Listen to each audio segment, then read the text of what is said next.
Mesdames, Messieurs, bonsoir à chacune et chacun d'entre vous.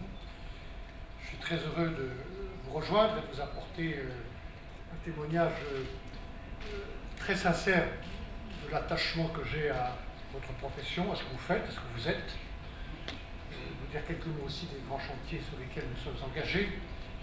Je voudrais, Monsieur le Président, d'emblée vous féliciter avec tous vos collègues, présidents des notaires des différents pays européens, d'avoir choisi de faire votre congrès sur ce sujet-là. C'est le bon moment, c'est le bon sujet. Je voudrais aussi vous dire qu'ici, à Bruxelles, où nous nous trouvons, quand je dis nous, c'est la Commission européenne qui propose, et la seule à proposer, mais elle ne fait que proposer des textes, des budgets, des débats, des orientations. Et puis ceux qui décident se trouvent également ici. Les parlementaires, vous en avez d'éminents qui se sont exprimés devant vous. Le Parlement européen, qui a, mesdames et messieurs, ne l'oubliez plus, ne l'oubliez jamais, un rôle égal à celui du Conseil des ministres aujourd'hui. Sur la totalité des textes que je suis amené à proposer, aussi bien en matière de régulation financière pour les banques, les assurances, les marchés, les bourses, les agences de notation, et j'en passe, sur la propriété intellectuelle, sur le marché intérieur, les marchés publics. Sur la totalité de ces textes, nous sommes en codécision, confortés par le traité de Lisbonne. Ce qui veut dire que les députés européens que vous élisez, que vous connaissez, que vous rencontrez, quel que soit leur groupe, et il y a beaucoup de députés européens extrêmement compétents, ont un rôle égal à celui des ministres de la Justice, des Finances. Voilà. C'est ça pour vous féliciter d'avoir invité à vos débats des parlementaires européens. Je voudrais également saluer les représentants parmi vous, Monsieur le Président Kindle, de 22 pays, et puis saluer le secrétaire d'État Dialouk, qui va s'exprimer tout à l'heure au nom de la présidence polonaise, qui va commencer dans quelques heures, quelques jours, et sur laquelle nous comptons beaucoup. Je rencontrais avec vous, Monsieur le Président Kindle, tout à l'heure, le président Benoît Renault, qui a accueilli il y a quelques semaine, je crois que c'était le 9 juin, le Premier ministre français dans le Congrès des notaires de France. J'ai une proximité ancienne et amicale avec François Fillon, et j'ai lu son discours avant de venir vous rejoindre, dans lequel il disait ceci, le Premier ministre français, mais je peux faire mien ses propos. Les notaires sont de véritables centres de gravité, un point de rencontre et d'équilibre, à la croisée entre le public et le privé, entre le juridique et le judiciaire, entre liberté et contrainte. Votre profession, que je connais bien, et je n'ai pas oublié la qualité des relations que j'ai eues avec les chambres des notaires et beaucoup d'entre vous, lorsque pendant 17 ans j'ai présidé une collectivité territoriale, votre profession nourrit une expertise et une pratique de très longue durée. Vous accompagnez l'existence et la vie des citoyens dans beaucoup de moments importants pour eux, et souvent de moments difficiles. Vous honorez votre profession à travers une déontologie qui est fondée, je le crois, sur la probité, la confidentialité, la rigueur. Ces éléments ou ces ingrédients, Monsieur le Président Kindle, qui expliquent ce pacte que vous avez décrit dans votre propos tout à l'heure, fondé sur la sécurité juridique, avez-vous dit, et la confiance. Ce n'est pas par hasard. Elle ne tombe pas du ciel, la confiance, ni la sécurité juridique. Elles sont fondées sur cette déontologie et cette compétence de votre profession qui a su créer ce lien unique avec les citoyens et avec les entreprises. Pour moi, c'est important, mesdames et messieurs, de vous le dire, parce qu'il se trouve que, en arrivant au Parlement européen pour ma première audition, lorsque j'ai été proposé comme commissaire européen chargé du marché intérieur et des services, j'ai pris l'engagement de tout faire pendant les 5 ans de mon mandat pour réconcilier les citoyens qui sont acteurs de l'économie, quand ils sont acteurs de l'économie dans une partie de leur vie quotidienne, consommateurs, artisans, entrepreneurs, utilisateurs de services, actionnaires, épargnants, et puis les petites et moyennes entreprises. 21 millions de petites entreprises sur les 22 millions d'entreprises que compte le grand marché.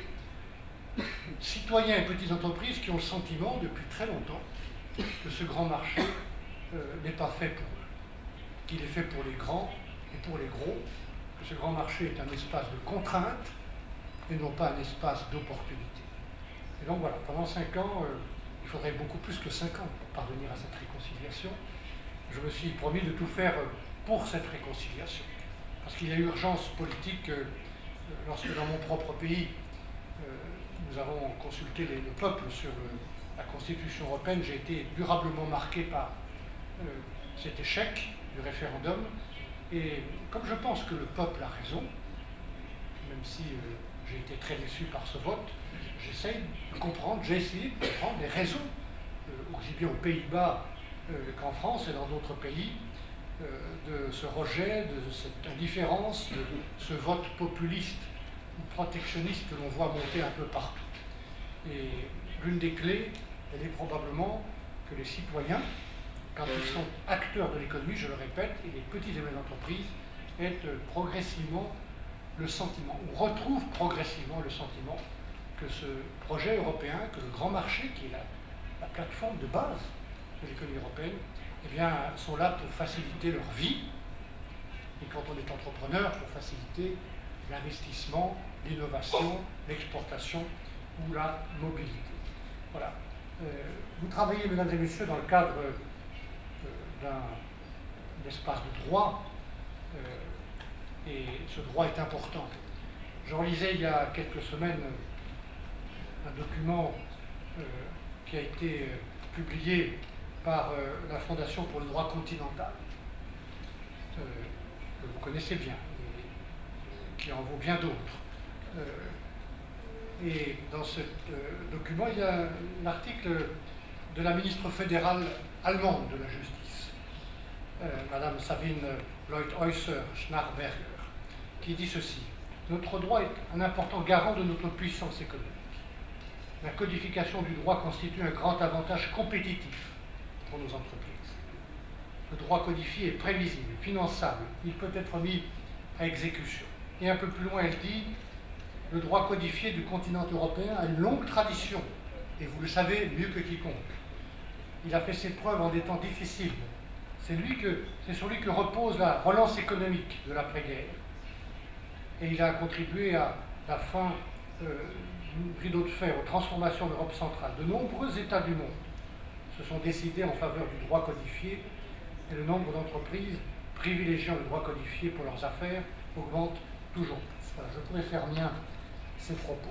À un moment, mesdames et messieurs, c'est pour ça que je trouve que vous avez bien choisi ce moment où le temps est celui de la consultation, pour moi de l'écoute avec l'ensemble des services. Vous avez sans doute écouté ou invité Jürgen Titsche, qui est dans notre direction générale, Matthias Schmidt-Kerze aussi, qui suivent vos questions et certaines des questions que vous avez citées, monsieur le Président. Je voudrais évoquer dans ce propos principalement un sujet sur lequel nous avons ouvert le chantier, qui est celui du droit européen des sociétés. Et évoquer à la fois sur ce droit, comme je l'ai fait le 16 mai dernier dans une conférence que nous avons organisée sur cette réforme du droit, le passé, l'actualité de ce droit et ce qu'il peut devenir et qui vous intéresse au regard des débats que vous avez eus aujourd'hui en tant que notaire sur vos relations avec les entreprises. Le législateur européen a voulu harmoniser le droit des sociétés pour renforcer la compétitivité des sociétés et veiller aussi aux intérêts des actionnaires et des tiers. Nous avons une quinzaine de directives, mesdames et messieurs, dont je suis en grande partie garant de leur bonne application: la publication et la constitution des sociétés, le maintien de leur capital, la comptabilité, le contrôle des comptes, les fusions, les scissions, les offres publiques, le droit des actionnaires. Et je n'oublie pas non plus toutes les formes juridiques européennes, le groupement d'intérêt économique européen, la société européenne, la société coopérative et peut-être un jour, j'espère pas trop lointain, le statut de la société privée européenne. Voilà. Je voulais dire à propos du passé, ou plutôt de l'acquis communautaire, qui est toujours là, utilisable et utile, que ce droit a été et reste un outil pour servir une économie industrielle moderne, dynamique et interactive et interconnectée. Aujourd'hui, si je m'arrête un instant au présent, l'expérience des négociations récentes d'un certain nombre de dossiers montre, mesdames et messieurs, que les États membres de l'Union européenne ont du mal à se faire confiance en matière de droit des sociétés. Et c'est aussi pourquoi j'aborde avec beaucoup de précaution le sujet que vous avez évoqué tout à l'heure du transfert de siège. Il en est question dans le statut de la société privée européenne. Il pourrait en être question si nous en décidions ainsi, mais ce n'est pas le cas aujourd'hui dans un texte spécifique. Avant toute avancée sur cette question, je veux sérieusement, comme je le fais pour tous les textes, Monsieur le Président, Mesdames et Messieurs, faire une évaluation juridique, technique et politique la plus objective possible. Voilà. Mais comme je parle de ce manque de confiance entre les États membres, on peut trouver des exemples dans beaucoup de travaux de simplification et le statut de la société privée européenne qui n'a pas pu aboutir, comme je l'espérais pourtant, sous la présidence hongroise et malgré les efforts de la présidence hongroise. Voilà. Il y a une tendance forte de bon nombre d'États membres de défendre bec et ongle leurs acquis et leurs traditions nationales et de n'accepter au fond que ce que l'on connaît bien chez soi. En même temps, la croissance régulière des activités transfrontalières pour les sociétés européennes est une réalité qui a changé profondément la vie économique. Et les opérateurs économiques nous demandent, eux, et je les écoute, des solutions juridiques modernes qui correspondent à la réalité d'aujourd'hui, au temps d'aujourd'hui. Et le temps d'aujourd'hui, il est celui d'une mondialisation qu'il ne faut pas refuser en se mettant la tête dans le sable comme une autruche le ferait, qu'il faut ne pas refuser, mais qu'il faut réussir, qu'il faut maîtriser. Le temps d'aujourd'hui est aussi celui de l'Europe, si nous voulons être écoutés et respectés par les autres acteurs globaux dans le monde. Le temps d'aujourd'hui, il est enfin celui d'Internet. Voilà, nous sommes arrivés à un point où il faut décider ce que l'on veut et faire bouger les lignes dans un certain nombre de domaines. C'est ce que j'essaie de faire. Voilà pourquoi je voudrais évoquer, même télégraphiquement, l'avenir de ce droit européen des sociétés en nous posant quelques questions fondamentales. À quoi doit servir ce droit? Quel est le degré d'harmonisation souhaitable? Quels sont les instruments juridiques les plus appropriés? Nous voulons mener ce débat de manière sereine et détachée, en nous éloignant des considérations immédiates qui parfois rendent assez difficiles les discussions sur des propositions concrètes. Nous avons ouvert une discussion les 16 et 17 mai derniers sur ce futur du droit européen des sociétés. Nous avons mis en place un groupe de réflexion de haut niveau sur le droit des sociétés qui vient de publier ses recommandations librement, sous sa propre responsabilité, mais avec des idées intéressantes pour faire évoluer le cadre réglementaire. Et les questions abordées sont celles qui comptent bien le plus aujourd'hui: la mobilité des entreprises, vous en avez parlé, l'implication à long terme des actionnaires au sein de l'entreprise, et enfin les groupes de sociétés. Ce groupe d'experts a terminé son travail, et c'est maintenant que commence le nôtre. Je vais donc ouvrir une très vaste consultation publique sur l'avenir du droit des sociétés au début de l'année prochaine, Monsieur le Président, et je voudrais dire à chacun d'entre vous que le temps est là, au moment de cette consultation, pour apporter à la place où vous êtes, avec l'expertise qui est la vôtre, votre lien avec le milieu économique, et en l'aidant peut-être, votre opinion, votre contribution, vos critiques ou vos idées. Je voudrais d'ailleurs dire une chose qui est importante ici à Bruxelles, et qui n'est pas pratiquée partout dans tous les États membres, c'est que les consultations que nous lançons ne sont jamais artificielles. Elles sont toujours utiles. Je pourrais donner un certain nombre d'exemples, de textes sur des sujets extrêmement complexes, qui sont en cours de discussion, que j'ai proposées, par exemple la régulation des produits dérivés, les ventes à découvert, des textes extrêmement complexes de plusieurs centaines de pages, qui ont été substantiellement améliorés, corrigés, amendés par la consultation publique entre le moment où ces textes sont sortis comme des propositions de mes services, de la direction générale, et le moment où je les ai mis sur la table du Conseil des ministres ou du Parlement, il y a une vraie différence qui est souvent due à la qualité des contributions que nous recevons. Alors, le contexte de ce livre vert, c'est de trouver les moyens pour aller vers une gestion plus efficace des entreprises et les aider à s'orienter davantage vers le long terme. Nous allons orienter ce débat sur 3 directions: l'efficacité des conseils d'administration, l'encouragement des actionnaires à s'engager davantage et à plus long terme, et le renforcement de la gouvernance d'entreprise. Voilà, je sais qu'il est difficile de séparer tous ces sujets, mais je voudrais encore vous dire que sur tous ces sujets, vous avez des expériences et une expertise, j'aurai besoin de votre contribution. J'aimerais également mentionner, dans le cadre de ce paysage économique, l'initiative que nous allons prendre avec mes collègues M. Tajani et M. Andor à propos de la responsabilité sociale et environnementale des entreprises. Moi, je pense que les entreprises européennes doivent faire preuve d'une plus grande responsabilité vis-à-vis de leurs employés, de leurs fournisseurs, de leurs créanciers, de leurs actionnaires et d'une manière générale à l'égard de la société. Nous allons donc proposer une communication sur ce sujet de la responsabilité sociale et environnementale des entreprises, et nous allons entreprendre de poursuivre la consultation publique pour améliorer la transparence, l'information par les entreprises. Mesdames et messieurs, j'ai depuis très longtemps une conviction sur les clés ou les conditions de ce qu'on appelle la performance économique, qui est ce qu'attendent les citoyens en ce moment à travers la croissance et l'emploi.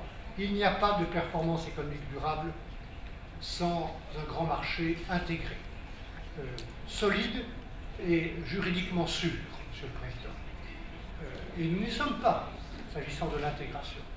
Voilà pourquoi, je vous en dis un mot en conclusion, nous voulons relancer le marché intérieur. Mais c'est la première condition pour nous, Européens, que de nous appuyer sur ce grand marché de 500 millions de consommateurs et de citoyens et de 22 millions d'entreprises.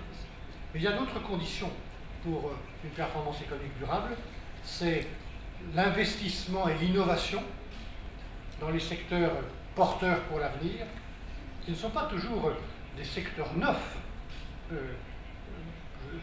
J'ai la faiblesse de penser, par exemple, que la politique alimentaire et agricole reste un sujet neuf, ce qui concerne l'alimentation de tous les jours, la sécurité alimentaire, et qu'il supporte une industrie agroalimentaire extrêmement moderne et compétitive, dans laquelle il y a d'ailleurs en Europe plus d'emplois que dans l'industrie automobile. C'est la deuxième condition, innovation et investissement. Et puis la troisième condition, elle est, je le crois, la cohésion sociale. Voilà pourquoi ce que nous allons faire, ce que nous voulons faire pour encourager les entreprises à assumer leur responsabilité sociale et environnementale est extrêmement important comme l'une des clés de la performance économique qu'attendent les citoyens. Monsieur le Président, vous avez évoqué, et je vais conclure maintenant, l'arrêt récent de la Cour de justice qui, je le sais, vous préoccupe, et cet arrêt exclut en effet la condition de nationalité au nombre des critères d'accès à la profession de notaire. Est-ce que cet arrêt fait planer une menace sur l'avenir du notariat dans l'Union? Sous réserve d'analyse d'experts, de juristes plus compétents que je ne le suis, mais en appuyant sur l'analyse que nous avons faite avec mes propres collaborateurs, je veux dire que ma réponse est non. Il n'y a pas de menace. Bien sûr, cet arrêt est désormais partie du droit européen et tous les États membres doivent tirer toutes les conséquences nécessaires de cet arrêt, comme d'ailleurs de toute jurisprudence. La Cour de justice a cependant donné une interprétation de la notion d'autorité publique, vous l'avez rappelé. Je crois sincèrement pouvoir dire, en pesant mes mots, que cela ne me semble pas remettre en cause le statut d'officier public et ministériel dont bénéficient les notaires. De la même manière, cet arrêt ne constitue pas et ne provoque pas, à mon sens, une remise en cause des caractères essentiels du notariat et des structures de son organisation. Je pense que la Cour a d'ailleurs clairement compris dans cet arrêt le rôle fondamental assumé par les notaires dans notre société, et je pense qu'il ne peut pas y avoir de doute sur ce point. Voilà, Monsieur le Président, j'ai donné 15 minutes, je les ai probablement déjà dépassées. Je vais vous remercier de votre attention et vous dire que, comme j'ai parlé de réconciliation entre les citoyens, les petites et moyennes entreprises et le grand marché, je vais avec plusieurs de mes collègues, et notamment M. Tajani, ne pas relâcher notre vigilance et notre attention sur tout ce qui peut améliorer le cadre réglementaire, ce que j'appelle l'environnement, l'écosystème dans lequel les entreprises, et notamment les petites entreprises, doivent se développer. Qu'il s'agisse des normes comptables, sur lesquelles nous voulons simplifier les choses pour les PME, qu'il s'agisse de l'interconnexion des registres du commerce, sur laquelle nous avançons, qu'il s'agisse de l'accès au marché public. 17% du PIB européen est représenté par la commande publique. Nous voulons simplifier, faciliter l'accès des PME à la commande publique. Qu'il s'agisse du statut de la très petite entreprise sur lequel le Parlement s'est prononcé et qui est maintenant acquis. Qu'il s'agisse du développement des formes de capital risque et de l'idée dans laquelle je travaille d'une bourse européenne pour les PME. Voilà quelques sujets sur lesquels nous sommes en train d'avancer, nous allons avancer pour améliorer l'écosystème des petites et moyennes entreprises et qu'elles aient désormais le sentiment que l'Europe, le grand marché, est bien un espace d'opportunité pour les aider plutôt qu'un espace de contraintes ou de bureaucratie supplémentaire. Voilà. Toutes ces idées, vous les retrouvez dans un petit livre bleu qui a servi de support au Single Market Act, qui a été publié par la Commission il y a quelques semaines. 50 propositions ordonnées dans 12 leviers pour faciliter, moderniser le marché intérieur. Chacune de ces leviers comporte une dizaine de propositions et nous allons les mettre en œuvre. Je vous donne un exemple sur lequel j'ai avancé hier avec la vigilance de la présidence hongroise et la vigilance aussi de la présidence polonaise qui va avoir beaucoup de travail, c'est le brevet européen. Hier, 25 pays au Conseil des ministres à Luxembourg ont approuvé la proposition d'une coopération renforcée pour doter l'Europe enfin d'un titre unique de protection cohérent sur tout le territoire de l'Europe, en tout cas 25 pays sur 27, j'espère d'ailleurs que l'Italie et l'Espagne qui ne sont pas encore dedans, cette coopération nous rejoindront. Voilà, mesdames et messieurs, il y a urgence à faire ce travail de facilitation, à passer d'une régulation, comment dirais-je, réactive ou réparatrice après une crise financière qui n'est pas terminée, qui n'a pas fini de faire des conséquences et des dégâts, à une régulation proactive et facilitatrice. Et je pense qu'à cheval entre ces deux régulations, surtout pour le deuxième pan que je viens d'évoquer, les notaires européens continueront d'avoir un rôle essentiel par leur expertise, leur compétence, leur crédibilité. Je vous remercie de m'avoir permis de vous le dire.